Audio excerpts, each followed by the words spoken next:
Isang malakas na kulog ang gumising sa diwa ni Teresa, ngunit hindi yon ang nagpatindig ng kanyang mga balahibo.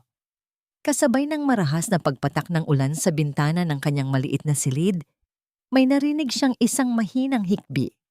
Galing iyon sa direksyon ng lumang librarya. Napahawak siya ng mahigpit sa kumot, pinipigilan ang sariling paghinga. Guni-guni ko lang siguro yon. Baka hangin lang o pusa na naghahanap ng masisilungan. Pilit niyang kinukumbinsi ang sarili. Ilang linggo na niyang naririnig ang mga kakaibang tunog na yon. Minsan ay kaluskos, minsan ay parang may kumakalampag. At ngayon, isang hikbi na parang pagtangis ng isang bata. Gusto niyang bumangon at alamin, ngunit mas malakas ang takot niya kay Ma'am Camila. Mahigpit na ipinagbabawal ng kanyang bagong amo ang sinuman na lumapit sa west wing ng mansyon, lalo na sa librarya. Under renovation, iyon ang palaging dahilan nito. Pero alam ni Teresa, walang anumang renovation na nagaganap. Napabuntong hininga na lamang siya. Naalala niya ang dating sigla ng bahay noong nabubuhay pa ang unang asawa ni Sir Ricardo, si Ma'am Elena. Noon, ang librarya ang paboritong lugar ni Pedro, ang kanilang nag-iisang anak. Doon sila madalas magbasa at maglaro. Naalala niya ang maliliit na kamay ni Pedro na humahawak sa kanyang buhok, nagpapasuklay habang kinukwentuhan niya ito tungkol sa mga diwata. "Yaya Teresa, aalagaan kita paglaki ko," sabi noon ng bata sa kanya. Pero ngayon, parang naging multo na lang ang alaala ng bata sa mansyon. Mahigit 1 buwan na itong hindi nakikita ni Teresa. Sabi ni Ma'am Camila, ipinadala raw ito sa isang exclusive summer camp sa ibang bansa para matutong maging independent. Pero bakit parang may mali? Kinabukasan, maaga pa lang, ay abala na si Teresa sa paghahanda ng almusal. "Teresa!" Ang matinis at malamig na boses ni Camila ay tumama sa kanyang pandinig. Agad siyang lumingon. "Bakit po, ma'am?" "Look at this," sabi ni Camila. Itinuturo ang isang maliit na piraso ng alikabok sa ibabaw ng lamesa. "Hindi mo ba nakikita ito? This is unacceptable. Gusto ko ang bahay na ito ay perpekto. Malinaw ba?" "Opo, ma'am. Pasensya na po." Napayuko si Teresa.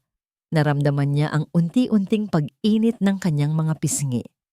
Sa loob ng 10 taong serbisyo niya sa pamilyang ito, ngayon lang siya nakaramdam ng ganitong kahihiyan. Habang naglilinis, napadpad si Teresa sa pasilyo na patungo sa librarya.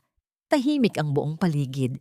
Ngunit nang akma siyang aalis, may isang bagay na nakakuha ng kanyang atensyon. Mula sa ilalim ng siwang ng pinto ng librarya, may nakita siyang isang sinag ng ilaw.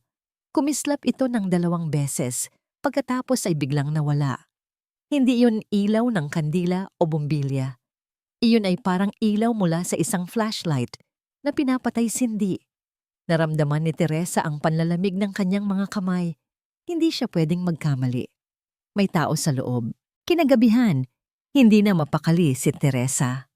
Ang hikbi kagabi, ang ilaw kaninang umaga, ang alaala ni Pedro. Lahat ay naglalaro sa kanyang isipan. Hindi na niya kaya. Kailangan niyang malaman ang totoo. Dahan-dahan siyang bumangon mula sa kanyang kama. Walang sapin sa paa, maingat siyang naglakad palabas ng kanyang silid. Bawat hakbang ay may kasamang kaba. Ang tanging liwanag niya ay ang buwan na sumisilip mula sa mga bintana. Nakarating siya sa tapat ng pinto ng librarya. Madilim at nakakatakot ang pasilyo. Itinapat niya ang kanyang tainga sa matigas na kahoy ng pinto. Katahimikan. Baka nga guni-guni ko lang. Akma na sana siyang aalis. Nang may marinig siyang isang tunog, isang bulong, mahina, nanginginig, at puno ng pighati. "Tulong, inay." Nananatiling nakatayo si Teresa sa labas ng pinto. Ang mga salitang narinig niya ay parang punyal na bumaon sa kanyang puso. "Tulong, inay." Iyon ang boses ni Pedro. Sigurado siya. Mas mahina, mas garalgal. Pero iyon pa rin ang boses ng alaga niya. Isang malamig na takot ang gumapang sa kanyang buong katawan, ngunit kasabay nito, isang damdamin na mas matindi pa sa takot, ang galit. Paano ito nangyari? Bakit? Bakit? Bumalik siya sa kanyang silid na gulong-gulo ang isip. Hindi siya pwedeng magpadalos-dalos. Isang pagkakamali lang at baka pareho silang mapahamak ni Pedro. Kailangan niya ng plano, kailangan niya ng patunay. Kinaumagahan, sinubukan niyang magtanong-tanong sa ibang mga kasambahay. "Nenita, may balita ka na ba kay Pedro? Kailan daw ang uwi niya?" Tanong niya habang nagpupunas sila ng mga muwebles. Agad na namutla si Nenita at mabilis na umiling. "Naku, wag mo akong tanungin yan, Teresa. Baka marinig tayo ni Ma'am. Basta ang alam ko, masaya ang bata sa camp." Halata sa boses nito ang panginginig. Mabilis itong nagpaalam at lumipat sa ibang bahagi ng sala. Ganoon din ang naging sagot ng hardinero at ng driver. Lahat sila ay takot. Lahat sila ay umiiwas sa anumang usapan tungkol sa bata. Para bang isang bawal na salita ang pangalang Pedro sa loob ng mansyon. Habang nagwawalis si Teresa sa may hardin, bigla niyang naalala si Maria, ang kasambahay na nauna sa kanya, na bigla na lang pinalayas ni Camila. Naalala niya ang isang hapon, halos 2 buwan na ang nakalipas. Nakita niyang umiiyak si Maria habang kausap si Ma'am Camila sa may pasilyo. "Pero Ma'am, kailangan pong malaman ni Sir Ricardo," pakiusap ni Maria noon. "At ano ang sasabihin mo sa kanya? Na mas marunong ka pa sa akin mag-alaga ng sarili kong pamilya?" Galit na sagot ni Camila. "Isa ka lang katulong. Know your place." Kinabukasan, ipinatawag silang lahat ni Camila. Inakusahan nito si Maria na nagnakaw ng isang mamahaling alahas. Kahit walang pruweba, agad nitong pinalaya si Maria na walang anumang nakuha. Noon, naniwala si Teresa. Pero ngayon, pinagdududahan na niya ang lahat. Napatingin siya sa isang hilera ng mga paso. Malapit sa pader ng librarya, may isang paso na basag at nakatagilid. Lagi itong tinatabunan ng mga tuyong dahon. Dahil sa pag-iisip, lumapit siya roon para linisin. Nang alisin niya ang mga dahon, may isang bagay na kumislap mula sa lupa. Hinukay niya ito gamit ang kanyang mga daliri. Nanlaki ang kanyang mga mata sa nakita. Isang pilak na suklay. May nakaukit ditong maliliit na bulaklak. Ito ang paboritong suklay ng yumaong si Ma'am Elena. Ito rin ang suklay na laging dala-dala ni Maria dahil ipinamana raw ito sa kanya ng kanyang ina na dating kasambahay din sa pamilya. At higit sa lahat, ito ang suklay na gustong-gusto ni Pedro na gamitin sa pag-aayos ng buhok ng kanyang ina. Bakit ito nandito? At bakit parang sinadyang ibaon sa lugar na malapit sa librarya? Parang isang mensahe. Isang babala mula kay Maria. Sa sandaling iyon, nawala ang lahat ng pag-aalinlangan ni Teresa. Napalitan ito ng isang matinding determinasyon. Hindi na siya natatakot. Kailangan niyang iligtas si Pedro. Naalala niya ang kwento ng dati nilang hardinero.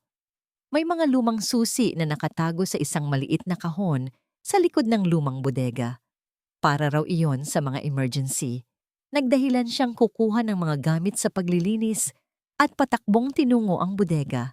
Ginalugad niya ang likod ng mga aparador at sa ilalim ng mga lumang sako, nakita niya ang isang kinakalawang na metal na kahon. Nang buksan niya ito, naroon nga. Isang bungkos ng mga lumang susi. Nang gumabi at sigurado na siyang tulog na ang lahat, bumalik si Teresa sa tapat ng librarya. Dala niya ang bungkos ng mga susi at ang kanyang maliit na cellphone. Nanginginig ang kanyang mga kamay habang sinusubukan ang bawat susi sa seradura. Ang bawat tunog ng metal na tumatama sa metal ay parang isang sigaw sa katahimikan ng gabi. 1, 2, 3, 4 na susi. Lahat ay bigo. Nang isaksak niya ang ika-5 susi, isang maliit at halos walang tunog na klik ang kanyang narinig. Dahan-dahan niyang pinihit ang doorknob. Bumukas ito. Isang mabahong amoy, pinaghalong pawis at ihi ang sumalubong sa kanya. Masangsang at nakakasulasok. Tinakpan niya ang kanyang ilong. Itinapat niya ang ilaw ng kanyang cellphone sa loob ng madilim na silid. Ang ilaw ay gumapang sa makapal na alikabok, sa mga sapot ng gagamba, hanggang sa tumama ito sa isang figura na nakabaluktot sa sulok. Isang batang lalaki, payat na payat. Ang dating masayang mga mata ay ngayoy lubog at walang buhay. Si Pedro. Nanginig ang kamay ni Teresa na may hawak ng cellphone. Ang figura sa sulok ay gumalaw. Nag-angat ito ng ulo at sa liwanag ng munting ilaw, nakita ni Teresa ang mukha nito. Marumi, payat na payat. Ang dating mamula-mulang pisngi ay ngayoy halos nakadikit na sa buto. Ang mga mata nito, na dati puno ng buhay at kislap, ay lubog at walang anumang emosyon. Pero kilala niya ang mga matang iyon. Kilala niya ang batang iyon. Pedro, isang pabulong na salita ang kumawala sa kanyang mga labi. Parang sinaksak ang kanyang puso ng 1,000 beses. Nang marinig ng bata ang pangalan nito, napaurong ito sa takot. Itinaas nito ang kanyang maruruming braso na para bang pananggalang sa anumang panganib. Lumapit si Teresa. Dahan-dahan na parang isang hayop na sugatan ang nilalapitan niya. Pedro, ako to. Si Yaya Teresa mo. Itinapat niya ang ilaw sa kanyang sariling mukha. Nakita ni Pedro ang pamilyar na mukha. Ang mukha na laging nag-aalaga sa kanya. Unti-unting nawala ang takot sa mga mata nito at napalitan ito ng isang bagay na mas masakit pa. Isang pagtangis na walang luha. Yaya. Ang boses nito, basag at halos paos, ang tuluyang dumurog sa puso ni Teresa. Mabilis siyang lumapit at lumuhod sa tabi ng bata. Hindi na inalintana ang dumi at baho sa paligid. Pedro, anak, anong ginawa nila sa'yo? Hinaplos niya ang mukha nito. Malamig ang balat ng bata. Napapikit si Pedro, isinandal ang ulo sa kamay ng kanyang yaya. Gutom. Gutom ako, yaya. At sa wakas, bumuhos ang mga luha mula sa kanyang mga mata na kanina patuyo. Agad na may dinukot si Teresa mula sa bulsa ng kanyang duster. Isang maliit na bote ng tubig at isang piraso ng tinapay na binalot niya sa tisyo kanina pa. Plinano niya ito. Umaasang mali ang kanyang hinala. Ngunit ngayon ay nagpapasalamat siyang dinala niya ito. Heto anak, dahan-dahan lang, sabi niya habang iniaabot ang bote ng tubig. Nanginginig ang mga kamay ni Pedro habang inaabot iyon. Halos maubos niya ang tubig sa isang lagukan. Pagkatapos ay sinunggaban niya ang tinapay at kumain na parang ilang araw nang hindi nakakakita ng pagkain. Bawat subo ay tila isang malaking biyaya. Habang pinapanood niya ang bata, isang matinding galit ang nagsimulang umakyat sa kanyang dibdib. Galit na hindi niya kailanman naramdaman sa buong buhay niya. Yaya, si Tita Camila. Bulong ni Pedro sa pagitan ng pagnguya. Kinulong niya ako dito. Bakit Pedro? Anong ginawa mo? Umiling ang bata at isa na namang butil ng luha ang pumatak. Wala po. Sabi niya, ayaw na daw sa akin ni Papa. Ipinadala na daw niya ako dito para hindi na niya ako makita. Ang mga salitang yon ay parang lason na kumalat sa pandinig ni Teresa. Sinungaling siya, Pedro. Mahal na mahal ka ng papa mo. Huwag kang maniniwala sa kanya. Sinungaling siya. Pilit niyang hinihinaan ang kanyang boses, ngunit nanginginig ito sa tindi ng kanyang emosyon. Inilibot niya ang kanyang tingin. Noon niya napagtanto na hindi ito ang kabuuan ng librarya. Isa itong maliit na bodega sa loob, walang bintana, at ang tanging gamit ay mga lumang kahon at isang balde sa sulok. Ang masangsang na amoy ay nagpatunay kung para saan ang balde. Kinulong nila ang isang bata na parang hayop. Kailangan na niyang umalis bago pa may makapansin. Makinig ka, Pedro. Mahigpit niyang hinawakan ang kamay ng bata. Babalik ako. Ililigtas kita. Pangako yan. Pero sa ngayon, kailangan mong maging tahimik na tahimik.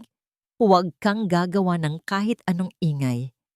Magtiwala ka kay Yaya, okay? Tumango si Pedro.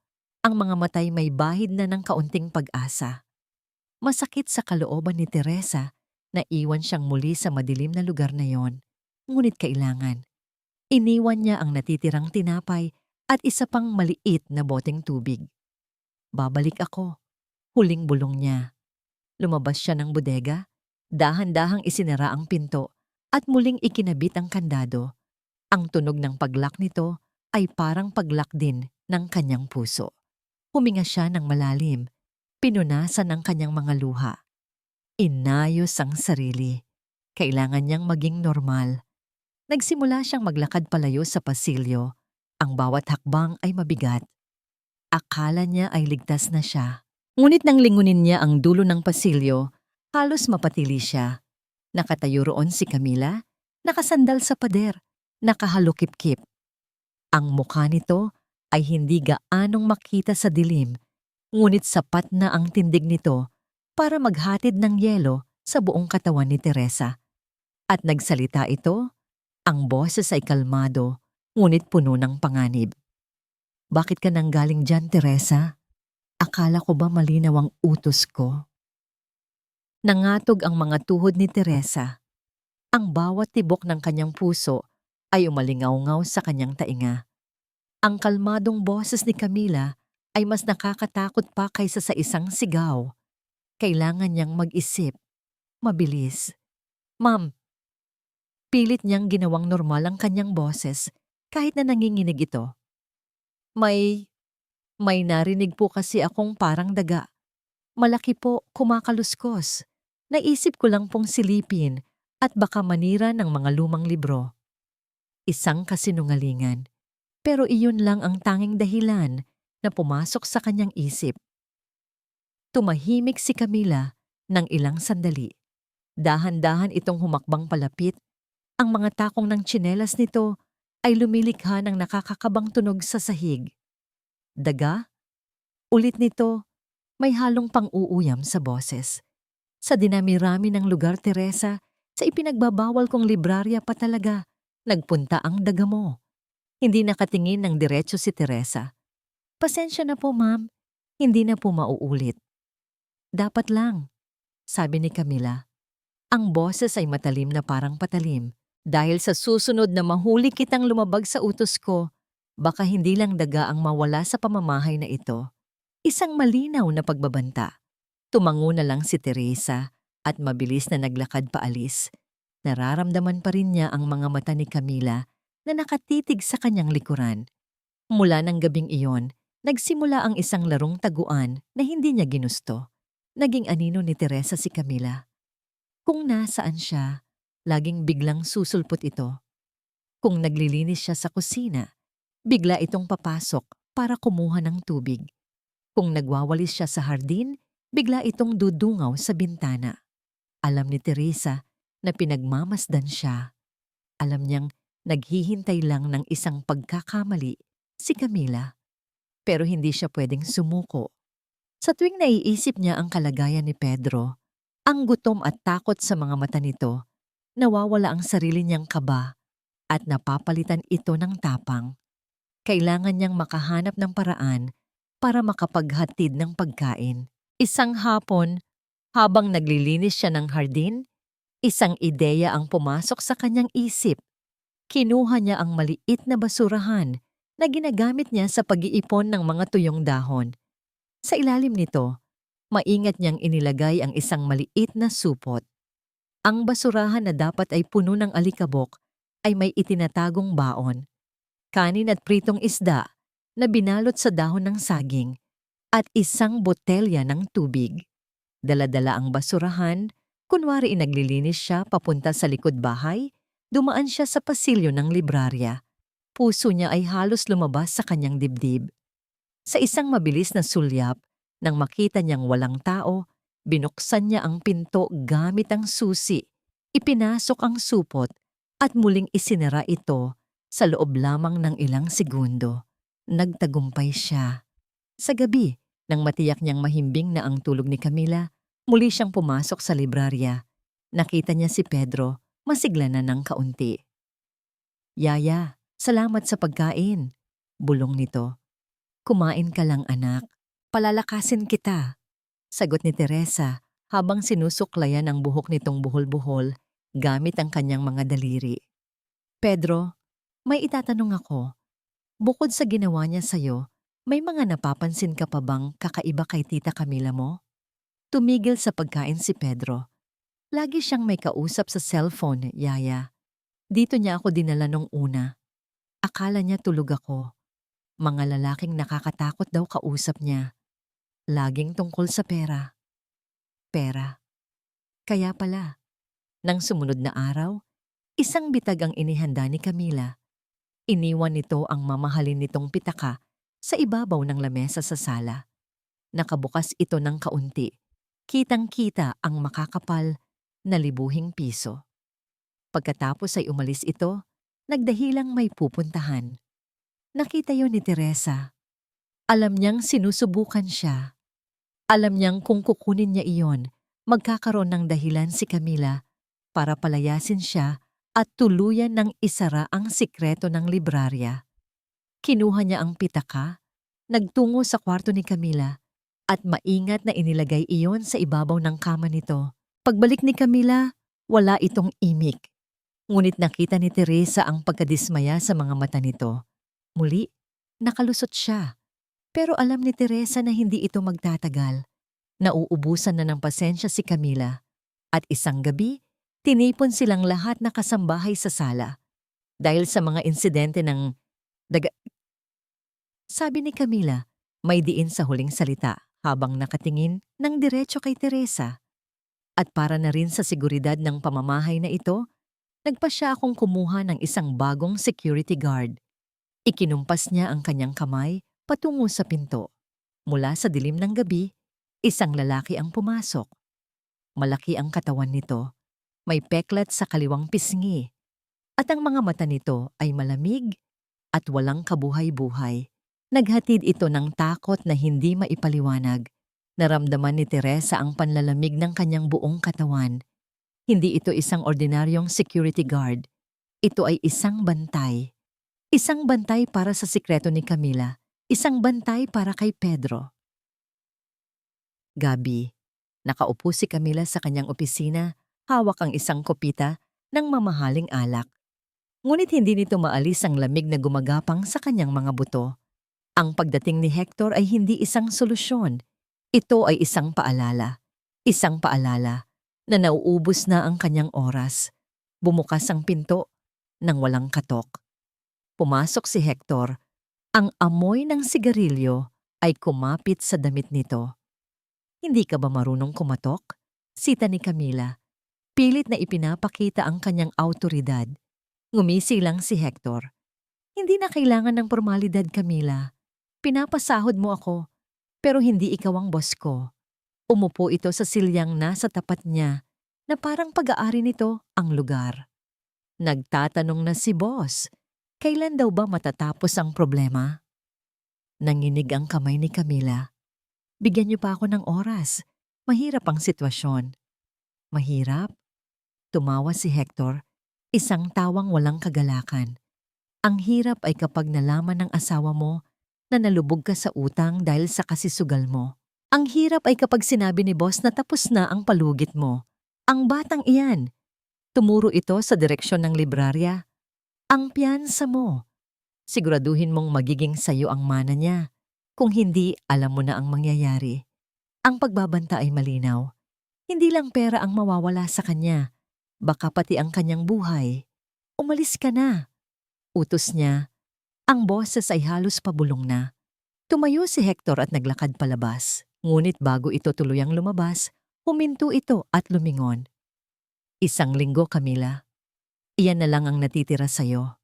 Naiwan si Camila sa kanyang opisina, nanginginig. Ang elegante niyang maskara ay unti-unting nababasag. Inilalantad ang desperadong babae sa likod nito. At ang lahat ng kanyang takot at galit ay natuon sa iisang tao, kay Teresa. POV, Teresa. Kinabukasan, naging isang pader na bakal si Hector. Sinubukan ni Teresa ang dati niyang taktika gamit ang basurahan. Ngunit pagdating niya sa pasilyo, nakaharang na si Hector, nakatayo na parang isang estatwa. Maglilinis lang po, sabi ni Teresa. Pilit nang ngumingiti. Hindi ito nagsalita. Tinitigan lang siya nito ng malamig, sapat na para manigas ang dugo sa kanyang mga ugat. Itinaas nito ang isang kamay at itinuro ang kabilang direksyon. Isang simpleng kilos, pero puno ng awtoridad at pagbabanta. Walang nagawa si Teresa kundi ang tumalikod. Buong araw, sinubukan niyang humanap ng paraan. Ngunit si Hector ay laging naroon. Nakabantay sa pasilyo, nakatayo sa may hardin malapit sa bintana ng librarya. Imposibleng makalapit. Ang pag-aalala niya para kay Pedro ay parang lason na unti-unting pumapatay sa kanyang pag-asa. Paano kung naubos na ang pagkain at tubig na iniwan niya? Isang hapon, habang nag-aayos siya ng mga halaman malapit sa opisina ni Camila, narinig niya itong may kausap sa telepono. Sumisilip siya mula sa siwang ng pinto. Nakita niyang palakad-lakad si Camila. Balisa. "Bigyan niyo pa ako ng oras, please," pakiusap nito sa kausap. Hindi pwedeng malaman ni Ricardo ang tungkol dito. Malapit na, inaayos ko na ang lahat. Konting panahon pa. Bigla nitong ibinaba ang telepono at sinabunutan ang sariling buhok sa frustrasyon. Pagkatapos ay mabilis itong lumabas ng opisina, halos mabangga pa siya. "Umalis ka sa dinadaanan ko," sigaw nito. Nang makaalis si Camila, napansin ni Teresa na naiwan nitong bukas ang laptop sa ibabaw ng lamesa. Isang mapanganib na ideya ang pumasok sa kanyang isip. Nanginginig ang buong katawan. Sumilip muna siya sa paligid. Nang matiyak na walang tao, mabilis siyang pumasok sa opisina. Nakatambad sa screen ang isang email, isang draft, para kay Ricardo Montecillo. Mula kay Camila Montecillo. Subject: Pedro misses you. Hi mahal, kamusta ka na dyan? Huwag mo na kaming alalahanin dito. Pedro is having the time of his life. Sabi ng camp coordinator, siya raw ang pinakamagaling sa lahat ng activities. I'm attaching his latest photo here. Ang laki na ng pinagbago niya, lalo siyang tumikas. Miss ka na raw niya. See you soon. Love, Camila. Pero ang mas nakapangingilabot ay nang makita ni Teresa ang sent folder. Puno ito ng mga pekeng email. May mga pekeng litrato, may mga pekeng kwento tungkol sa mga nagawa ni Pedro sa isang kampo na hindi naman totoo. Ngayon, naintindihan na niya ang lahat. Ang kasinungalingan ay mas malalim at mas masalimuot kaysa sa inakala niya. Si Sir Ricardo ay biktima rin, pinaniwala sa isang magandang ilusyon, habang ang anak nito ay unti-unting namamatay sa gutom. Gabi. Hindi na makatulog si Teresa. Kailangan niyang subukan ulit, kahit anong mangyari. Dahan-dahan siyang naglakad patungo sa madilim na pasilyo. Walang Hector. Baka natutulog na. Ito na ang pagkakataon niya. Ilang hakbang na lang ang layo niya sa pinto ng librarya nang isang anino ang biglang humarang sa kanyang harapan. Si Hector, bago pa man siya makasigaw, isang malakas na kamay ang humawak sa kanyang braso. Mahigpit na parang bakal. "Saan ka pupunta?" Ang bulong nito, ang hininga ay amoy alak at sigarilyo. "Wawala. Pabalik na ako sa kwarto ko," utal ni Teresa. Hinila siya ni Hector palapit. Ang mga mata nito ay nagliliyab sa galit sa dilim. "Akala mo ba tanga ako? Kanina pa kita pinagmamasdan. Mahilig kang maglaro, ano?" Idiniin nito ang pagkakahawak sa kanyang braso. Naramdaman ni Teresa ang sakit. Isa pang pagkakamali. Bumulong ito nang direkta sa kanyang tainga. Ang bawat salita ay puno ng lason. At baka hindi ka na magising kinabukasan. Binitawan ni Hector si Teresa nang may marahas na puwersa. Napaurong siya, hawak ang braso na namumula at kumikirot. Naglakad ito palayo nang hindi na muling lumilingon. Ngunit ang banta nito ay nanatili. Sa hangin, malamig at mabigat. Bumalik si Teresa sa kanyang silid, talunan. Umupo siya sa gilid ng kama. Ang luha na kanina pa niya pinipigilan ay tuluyan ng bumagsak. Wala na siyang magawa. Para siyang isang ibon na may sirang pakpak, pinapanood na lang ang hawla na unti-unting sumasara para sa alaga niya. Lumipas ang 2 araw na parang isang walang katapusang parusa. Hindi na niya sinubukang lumapit sa librarya. Si Hector ay laging naroon, isang haligi ng panganib. Ang tanging nagagawa na lang ni Teresa ay ang magdasal. Sa 3 gabi, isang malakas na bagyo ang dumating. Ang hangin ay humahampas sa mga bintana at ang ulan ay bumubuhos na parang walang katapusan. Dahil sa ingay ng kalikasan, nagkaroon ng lakas ng loob si Teresa. Nagdahilan siya nang i-check ang mga bintana sa buong bahay. Sa pagkakataong ito, hindi niya dinala ang susi. Nagdala lang siya ng isang botelya ng tubig at 2 pirasong biskwit na itinago niya sa kanyang bulsa. Umaasa siyang sa pamamagitan ng siwang sa ilalim ng pinto. Kahit paano ay maibibigay niya ito kay Pedro. Pagdating niya sa pasilyo, wala si Hector. Siguro ay nasa kusina ito at nagkakape o baka nasa security post sa labas. Ito na ang pagkakataon niya. Mabilis ngunit maingat niyang binuksan ang pinto. Pumasok siya sa madilim na silid. Pedro, bulong niya. Isang mahinang kaluskos ang kanyang narinig mula sa sulok. Nilapitan niya ito. Si Pedro ay mas payat pa kaysa sa huli niyang kita. Ang mga mata nito ay nakapikit. Pedro, gising anak. Dahan-dahang iminulat ng bata ang kanyang mga mata. Nang makita siya, isang ngiti na halos hindi umabot sa mga labi nito ang sumilay. Yaya. Heto, uminom ka muna. Itinapat niya ang bote sa bibig ni Pedro, tinutulungan itong uminom. Wala akong masyadong nadala. Pasensya na. Okay lang, Yaya. Salamat. Umupo si Teresa sa tabi niya. Ang puso niya ay nadudurog sa awa. Sa gitna ng katahimikan, may napansin siyang hawak-hawak ni Pedro. Isang luma at sirang laruang cellphone. Ano yan, anak? Cellphone ko, sagot ng bata. Ang boses ay mahina. Regalo ni Papa. Dati, tumatawag ako sa kanya dito, pero ngayon, ayaw na gumana. Hinawakan ni Teresa ang laruan. Gawa ito sa plastic. Ngunit habang kinakapan niya ito, may naramdaman siyang kakaiba. May bigat. May mga totoong butones. Tiningnan niya ito ng maigi sa dilim. Hindi ito laruan. Ito ay isang totoong cellphone, isang lumang modelo. Marahil ay isa sa mga unang cellphone ni Sir Ricardo na ibinigay kay Pedro para maging laruan. Pedro, sinubukan mo na ba itong i-charge? Umiling ang bata. Wala nang baterya. Sinubukan kong tawagan si Papa nung una akong dinala dito ni Tita Camila, pero namatay na. Isang kislap ng pag-asa ang biglang sumindi sa dibdib ni Teresa. Isang napakaliit na kislap, ngunit sapat na para bigyan siya ng lakas. Pedro, pahiram ako nito. Ibabalik ko rin agad. Pangako. Ibinigay sa kanya ng bata ang telepono. Itinago ito ni Teresa sa kanyang bulsa. Babalik ako. Magpakatatag ka lang, anak.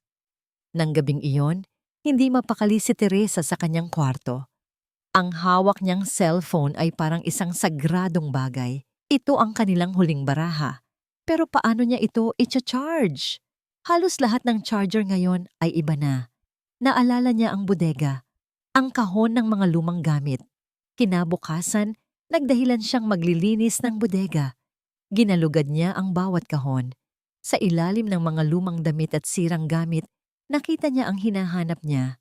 Isang kahon ng mga lumang kable at charger. Isa-isa niyang sinubukan. At sa wakas, May isang charger na pumasok sa charging port ng lumang telepono. Dali-dali siyang bumalik sa kanyang silid, ikinabit ang charger sa saksakan, at isinaksak ang telepono. Huminga siya ng malalim. Walang nangyari. Lumipas ang 1 minuto, 2, 3. Nagsimula nang mawalan ng pag-asa si Teresa. Baka sira na talaga ito. Ngunit nang akma na niyang tatanggalin, biglang umilaw ang screen. Isang logo ng lumang brand ng cellphone ang lumitaw, kasunod ng isang icon ng baterya na kumikislap. Nagcha-charge ito. Isang ngiti ang sumilay sa kanyang mga labi. Ngunit ang kanyang kagalakan ay hindi nagtagal. Isang malakas na katok sa pinto ang halos magpatalon sa kanya. "Teresa, buksan mo ito." Ang boses ni Camila. Dali-dali niyang itinago ang telepono at charger sa ilalim ng unan. Huminga siya ng malalim bago buksan ang pinto. Nakatayo roon si Camila. Ang muka ay galit na galit. Sa likod nito, nakita ni Teresa si Hector na may hawak na isang tray ng pagkain. Ang parehong tray na ginagamit niya para dalhan si Pedro. Nakita niya ang isang piraso ng biskwit na nahulog mula sa siwang ng pinto ng librarya. Nahuli na siya. Walang anumang salita. Itinulak siya ni Camila papasok sa silid. Sinunggaban nito ang tray mula kay Hector at ibinato ito sa sahig. Ang tunog ng nababasag na pinggan ay umalingaw-ngaw sa maliit na kwarto. "Akala mo maloloko mo ako?" Sigaw ni Camila. Ang boses ay nanginginig sa galit. "Alam kong may ginagawa ka. Alam kong nakikipag-ugnayan ka sa bata." "Ma'am, hindi po totoo yan. Huwag ka nang magsinungaling." Isang malakas na sampal ang dumapos sa pisngi ni Teresa. Napahawak siya sa kanyang mukha. Naramdaman ang hapdi. "Hector, dalhin mo siya." Utos ni Camila. Ang mga matay nag-aapoy. Dahil ayaw niyang tumigil, isama natin siya sa alagaan niya. Ikulong mo siya sa lumang bodega sa likod bahay. Tapos na ang laro mo, Teresa. Libo-libong milya ang layo. Sa isang malamig na conference room sa Hong Kong na napapalibutan ng salamin, nakaupo si Don Ricardo Montecillo. Pinipilit niyang ituon ang kanyang atensyon sa mga numero at graph na ipinapakita sa malaking screen. Isang multimilyong dolyar na deal ang nakasalalay dito. Ito dapat ang pinakamahalagang bagay sa kanyang isipan ngayon. Ngunit hindi. Sa gitna ng usapan tungkol sa market projections at profit margins, isang imahe ang paulit-ulit na bumabalik sa kanyang isipan. Ang nakangiting mukha ng kanyang anak na si Pedro. "The projections for the next quarter are very promising, Mr. Montecillo." Tumango lang si Ricardo. Isang pilit na ngiti ang nakapaskil sa kanyang mukha. Kinuha niya ang kanyang cellphone at tiningnan ang litrato ni Pedro sa kanyang lock screen. Ang huling litratong personal niyang nakuha, bago pa man siya umalis. May kung anong kumikirot sa kanyang dibdib. Isang pag-aalala na hindi niya maipaliwanag. Oo, palagi siyang nakakatanggap ng mga email mula kay Camila. Mga email na may kasamang mga litrato ni Pedro sa summer camp. Masaya raw ang bata. Natututo raw itong maging matapang. Pero bakit parang may kulang? Bakit hindi niya maramdaman ang kagalakan na dapat niyang maramdaman? Nang matapos ang pulong, bumalik si Ricardo sa kanyang hotel suite. Imbes na magpahinga, binuksan niya ang kanyang laptop at muling binasa ang mga email ni Camila. Subject: Pedro's first hike. Subject: Look who won the swimming race. Ang mga litrato ay magaganda. Si Pedro ay nakangiti. Ngunit ngayon, habang tinititigan niya ang mga ito ng maigi, may napansin siyang kakaiba. Ang mga ngiti ni Pedro ay parang pilit. Ang kanyang mga mata ay walang kislap. Parang hindi ang Pedro na kilala niya. At ang mga kwento ni Camila na dati nagbibigay sa kanya ng kapanatagan, ngayon ay parang script ng isang pelikula. Masyadong perpekto, masyadong detalyado. Isang malamig na kaba ang biglang gumapang sa kanyang sistema. Sa isa sa mga naunang email, binanggit ni Camila ang pangalan ng kampo. Alpine Peaks Adventure Camp for Boys. Isang mabilis na paghahanap sa Google Ang nagbigay sa kanya ng website at contact number nito. Nagdalawang isip siya. Baka nag-overreact lang siya. Baka epekto lang ito ng pagod at ng pananabik niyang makauwi. Sasabihin ni Camila na wala siyang tiwala dito. Ngunit mas malakas ang kutob ng isang ama. Dinayal niya ang numero. Isang masayang boses na babae ang sumagot mula sa kabilang linya. Good afternoon. Alpine Peaks Adventure Camp. How may I help you? Hello. Nagsimula si Ricardo. Pilit na pinapakalma ang sarili. I'd just like to check on my son, Pedro Montesillo. He's one of your campers. Of course, sir. One moment. Narinig niya ang tunog ng pag-type sa keyboard. I'm sorry, sir. Can you spell the last name for me? Montecillo. Pedro Montesillo. Ilang sandali ng katahimikan. Sir, I've checked all our current and upcoming enrollment records. We don't have a Pedro Montesillo registered in any of our programs. Parang isang suntok sa sikmura ang narinig ni Ricardo. That's impossible. Please, check again. My wife enrolled him over a month ago. I understand, sir. Sagot ng babae. Mas maingat na ngayon. I've checked our entire database for the season. I'm very sorry, but there is no one by that name here. Are you sure you have the right camp? Hindi na niya pinatapos ang babae. Ibinaba niya ang telepono. Ang silid ng hotel ay biglang naging napakaliit. Ang hangin ay biglang naging napakakapal. Kasinungalingan. Lahat ng yon. Ang mga email, ang mga litrato, ang mga kwento, lahat ay isang malaking kasinungalingan. Kung wala si Pedro sa summer camp, nasaan ang anak niya? Isang imahe ang biglang pumasok sa kanyang isipan. Ang mukha ni Camila, nakangiti habang kinakawayan siya sa airport. Ang ngiting iyon, na dati akala niya ay puno ng pagmamahal, ngayon ay mukha ng isang demonyo. Isang sigaw ng galit at takot ang kumawala sa kanyang lalamunan. Itinapon niya ang laptop sa pader at ito'y nabasag sa sahig. Hinila niya ang kanyang maleta at inihagis ang lahat ng kanyang gamit dito nang walang anumang pag-iingat. Wala na siyang pakialam sa deal. Wala na siyang pakialam sa kumpanya. Isa lang ang nasa isip niya. Kailangan niyang umuwi. Kailangan niyang hanapin ang kanyang anak.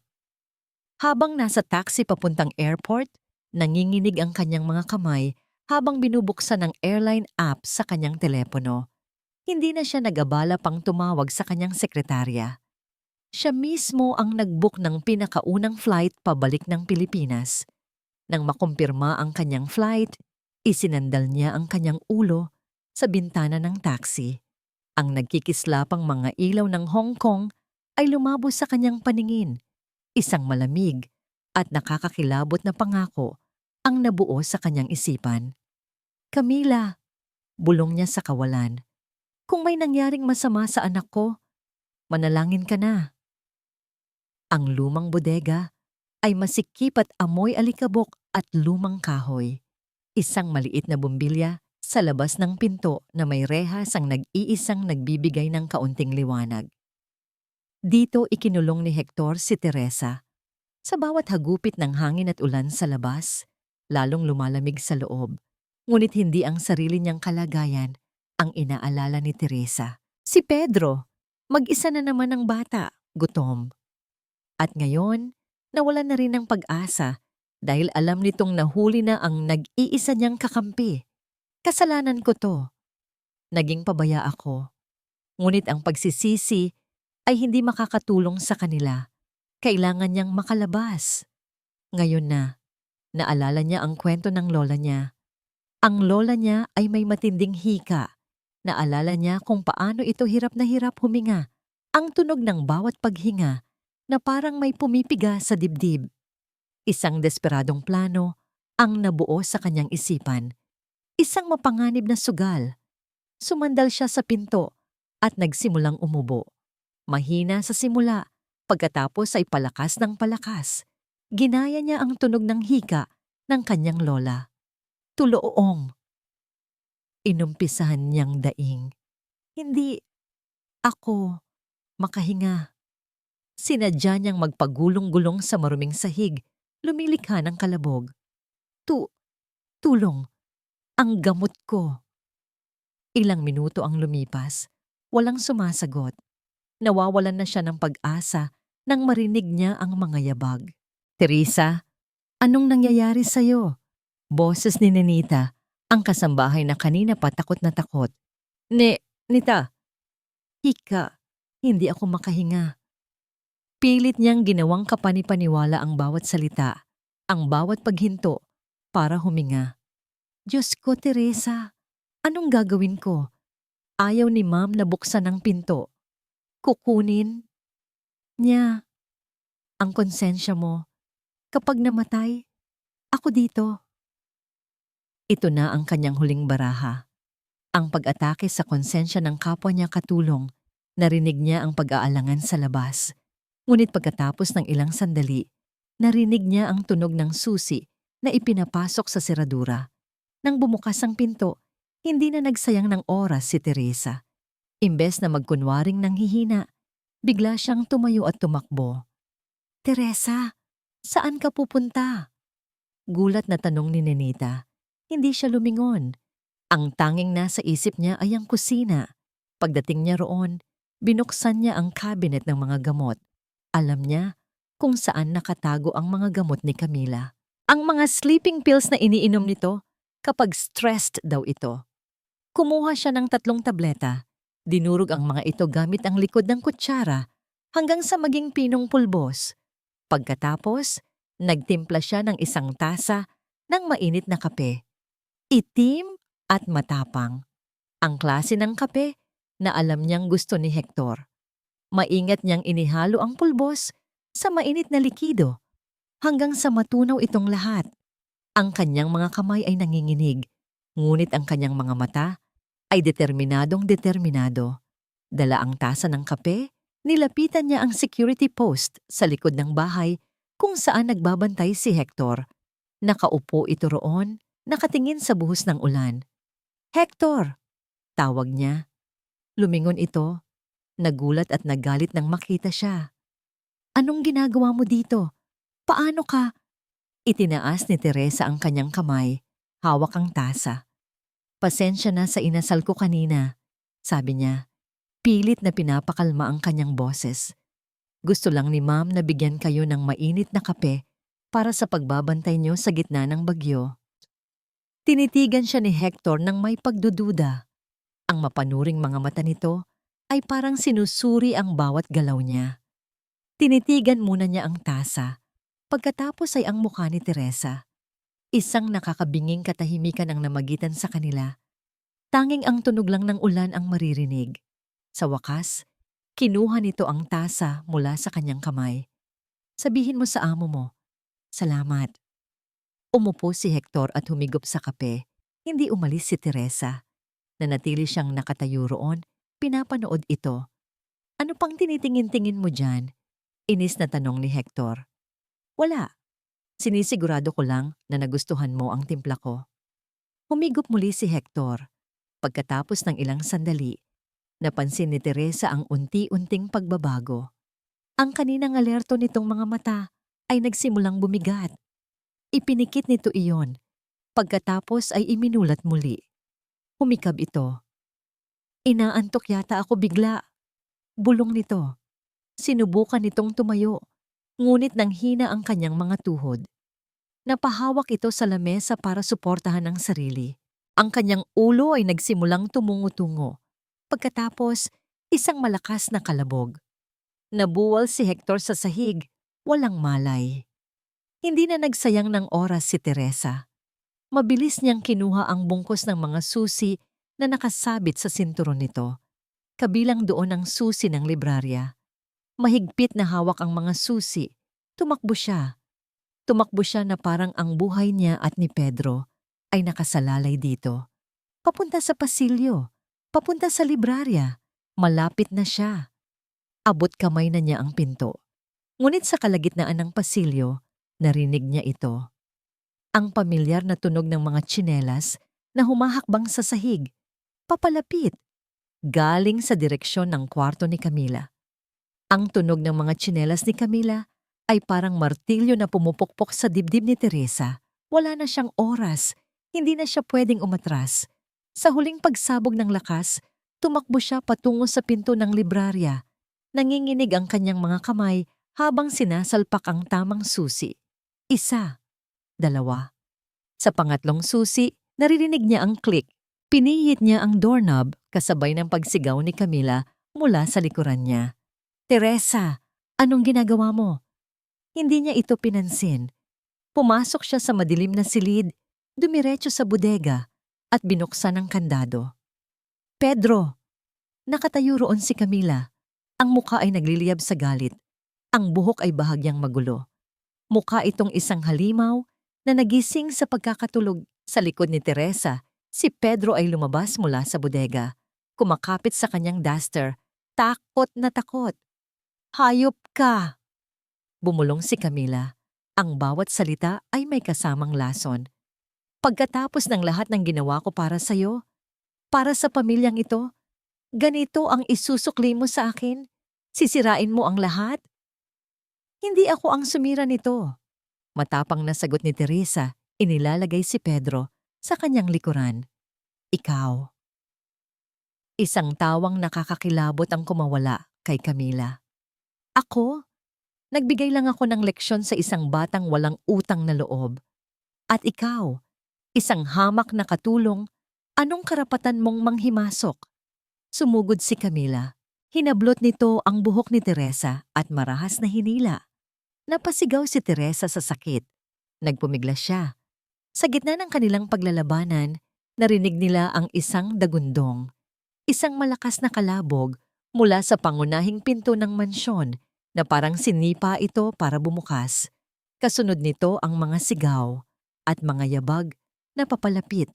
Mabilis, mabibigat. Parehong natigilan sina Teresa at Camila. Mula sa dilim ng pasilyo, isang figura ang lumitaw. Malaki. Galit. Ang anino nito ay parang isang hari na bumalik upang bawiin ang kanyang kaharian.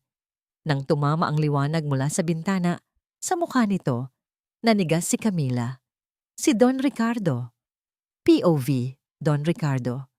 Ang huling tawag na natanggap niya bago sumakay ng eroplano ay halos hindi niya narinig dahil sa mahinang signal. Isang pamilyar na boses ng babae, si Teresa, nanginginig. Halos pabulong. Sir Ricardo, tulungan niyo po si Pedro. Nasa librarya po siya. Ikinulong ni Ma'am. Pagkatapos ay naputol ang tawag. Ngayon, nakatayo siya sa sarili niyang pamamahay, ngunit parang nasa ibang mundo siya. Isang mundo na naging isang bangungot. Ang nakikita niya sa kanyang harapan ay isang eksenang hinding-hindi niya malilimutan habang buhay. Ang kanyang asawa, si Camila, na may hawak sa buhok ng kanilang pinakamatapat na kasambahay. At sa likod nila, sa madilim na sulok ng librarya, nakatayo ang kanyang anak, ang kanyang munting si Pedro. Payat na payat, marumi, at ang mga mata ay puno ng takot na hindi dapat maranasan ng sino mang bata. Hindi ito ang batang nasa mga pekeng litrato. Ito ay isang multo, isang biktima, isang sigaw na nagmula sa kaibuturan ng kanyang kaluluwa ang kumawala. Isang sigaw ng galit, pagsisisi at pagkasuklam. Camila! Binitiwan ni Camila si Teresa na parang napaso. Ang kaninang mabangis nitong mukha ay napalitan ng gulat at pamumutla. Ricardo, mahal? Anong ginagawa mo dito? Akala ko ba? Tumahimik ka. Ang boses ni Ricardo ay dumagundong sa buong mansyon. Sa likod niya pumasok ang dalawang unipormadong pulis na tinawagan niya pagkalapag na pagkalapag pa lang niya sa airport. Hindi niya pinansin si Camila. Ang kanyang mga mata ay nakatuon lamang sa kanyang anak. Dahan-dahan siyang lumapit. Natatakot na baka sa isang maling galaw ay biglang maglaho ang bata. Pedro, anak. Nagsimulang umiyak si Pedro. Tumakbo ito palayo kay Teresa at yumakap ng mahigpit sa mga binti ng kanyang ama. Pinuhat ni Ricardo ang kanyang anak Halos wala itong bigat. Ang pakiramdam ng maliliit na buto sa ilalim ng balat nito ay parang mga kutsilyong tumutusok sa kanyang puso. Hinalikan niya ang buhok nito, ang noo, ang pisngi. "Papa, I'm sorry, Papa." Hikbi ng bata. "Shh! Ako ang dapat mag-sorry, anak. Patawarin mo si Papa. Patawarin mo ako." Nang iangat niya ang kanyang tingin, ang kalungkutan sa kanyang mga mata ay napalitan ng apoy. Tumingin siya kay Camila. "Anong ginawa mo?" Tanong niya. Ang boses ay kalmado ngunit mas nakakatakot. "Anong ginawa mo sa anak ko?" "Hindi ko sinasadya, Ricardo. Disiplina lang. Masyado siyang naging suwail." Desperadong paliwanag ni Camila. Naghahanap ng anumang salita para iligtas ang sarili. "Disiplina?" Ngumisi si Ricardo. "Tingnan mo siya. Halos mamatay siya sa gutom." "Mga pulis, kunin niyo na siya," utos niya. "Hindi! Ricardo, hindi mo pwedeng gawin sa akin to. Asawa mo ako." Nagsimulang magwala si Camila habang papalapit ang mga pulis. Hinawakan siya ng mga ito. "May karapatan po kayong manahimik. Bitawan niyo ako. Hindi niyo ako kilala." Habang kinakaladkad si Camila palabas, ang mga sigaw nito ay umalingaw-ngaw sa mansyon. Ngunit walang sino man ang nakinig. Nananatiling yakap ni Ricardo ang kanyang anak. Humihigpit ang yakap ni Pedro sa kanya. Ang maliliit nitong kamay ay nakakapit sa kanyang damit na parang ayaw nang bumitaw. Sa gitna ng kaguluhan, lumingon si Pedro. Ang mga mata nitong puno ng luha ay tumingin kay Teresa, na tahimik na nakatayo sa isang sulok, umiiyak din. Itinuro ni Pedro si Teresa. At sa unang pagkakataon, sa loob ng maraming linggo, nagsalita ito ng may linaw at lakas. "Siya, bayani ko." Lumipas ang 3 linggo. Ang mansyon na dating nababalot ng takot at kasinungalingan ay unti-unti nang nagkakaroon ng bagong buhay. Ang katahimikan ngayon ay hindi na nakakakaba. Ito ay payapa. Si Camila at si Hector ay parehong nakakulong na. Nahaharap sila sa maraming kaso at sa dami ng ebidensya laban sa kanila. Sinabi ng mga abogado ni si Ricardo na siguradong mabubulok sila sa bilangguan. Si Pedro ay nasa bahay na matapos ang 1 linggong pananatili sa ospital.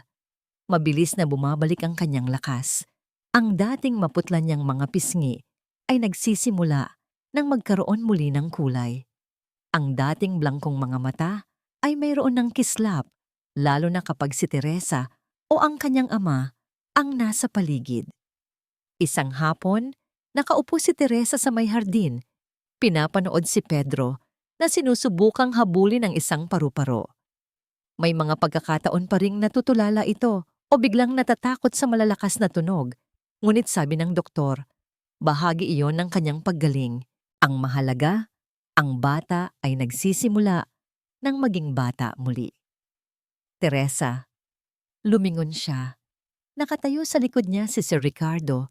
May dalang 2 tasa ng tsa. Iniabot nito sa kanya ang isa.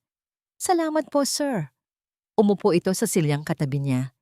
Sa loob ng mga nagdaang linggo, nagbago na rin ang pakikitungo nito sa kanya. Wala na ang dating distansya sa pagitan ng amo at katulong. Napalitan ito ng respeto at isang bagay na mas malalim pa, pasasalamat. "Kumusta ang araw niyo?" tanong nito. "Mabuti naman po, sir. Masigla na po si Pedro. Kanina pa po yan naglalaro." Tumango si Ricardo. Isang maliit na ngiti ang sumilay sa kanyang mga labi habang pinapanood ang anak. "Oo nga. At iyon ay dahil sa'yo." Tumingin ito ng diretso sa mga mata ni Teresa. Ang mga mata nito ay puno ng sinseridad at isang kalungkutan na hindi pa rin nawawala. "Teresa, alam kong nasabi ko na ito ng maraming beses, pero gusto kong sabihin ulit. Salamat. Walang katumbas na halaga ang makakapagbayad sa ginawa mo para sa anak ko." "Trabaho ko po yun, sir. Mahal ko po si Pedro." "Hindi," umiling si Ricardo. Ang ginawa mo ay higit pa sa trabaho. Isinugal mo ang buhay mo. Isang bagay na ako, bilang ama niya, ay hindi ko nagawa. Habang buhay kong dadalin ang pagsisising iyon. Huwag po ninyong sisihin ang sarili niyo, sir. Nalinlang din po kayo. Kahit na, dapat ay mas naging mabuti akong ama. Huminga ito ng malalim. Kaya naman, gusto kong magsimula ulit. Para kay Pedro at para sa atin. Nagulat si Teresa sa sinabi nito. Para po sa atin? Teresa, ayoko nang maging katulong ka lang dito. Sabi ni Ricardo. Gusto kong maging bahagi ka ng pamilya namin. Hindi bilang isang utusan, kundi bilang isang tagapangalaga. Isang kasama, isang kaibigan. May kinuha itong isang sobre mula sa kanyang bulsa at iniabot kay Teresa. Ano po ito, sir? Buksan mo. Nang buksan niya ang sobre, nakita niya ang isang tseke. Ang halaga na nakasulat dito ay sapat na para bumili siya ng sarili niyang bahay at lupa. Sapat na para hindi na siya magtrabaho habang buhay. Sir, hindi ko po ito matatanggap. Sobra-sobra po ito. Hindi iyan sobra-sobra, Teresa. Kulang pa nga yan. Iyan ay isang regalo at isang alok. Pwede mong kunin ang pera at magsimula ng sarili mong buhay. Maiintindihan ko. O pwede kang manatili dito, hindi bilang kasambahay, kundi bilang personal na yaya ni Pedro, bilang isang kasama sa bahay na ito na may sarili mong sahod at mga benepisyo. Ang desisyon ay nasa sayo. Tinitigan ni Teresa ang tseke. Pagkatapos ay tumingin siya kay Pedro, na ngayon ay tumatakbo palapit sa kanila. Hawak ang isang dilaw na bulaklak. Yaya! Papa, look! Sigaw ng bata. Ang mukha ay nagliliwanag sa tuwa. Inabot nito ang bulaklak kay Teresa. Kinuha niya iyon at naramdaman niya ang pag-init ng kanyang mga mata. Ito ang kanyang buhay. Ito ang kanyang pamilya. Hindi niya ito kayang iwan. Itinupi niya ang tseke at isinilid sa kanyang bulsa. Tumingin siya kay Sir Ricardo at ngumiti. Isang tunay na ngiti. Mananatili po ako, sir. Sa unang pagkakataon, nakita ni Teresa ang isang tunay na ngiti mula kay Don Ricardo. Isang ngiti na umabot sa kanyang mga mata. Isang ngiti ng ginhawa, pasasalamat at pag-asa. Salamat, Teresa. Papa, Yaya, laro tayo. Sigaw ni Pedro. Hinihila ang kanilang mga kamay. Tumayo si Ricardo. Tumayo rin si Teresa. Magkahawak kamay silang tatlo na naglalakad sa ilalim ng mainit na sikat ng araw. Sa di kalayuan, isang malakas at masayang tawa ang umalingaw-ngaw sa hardin. Ang tawa ng isang bata na naligtas mula sa kadiliman. Ang tawa ni Pedro. At para kay Teresa, iyon ang pinakamagandang tunog sa buong mundo. Isang tunog na nagsasabing ang lahat ng sakit, takot at sakripisyo ay hindi na sayang. Ito ang tunog ng isang bagong simula.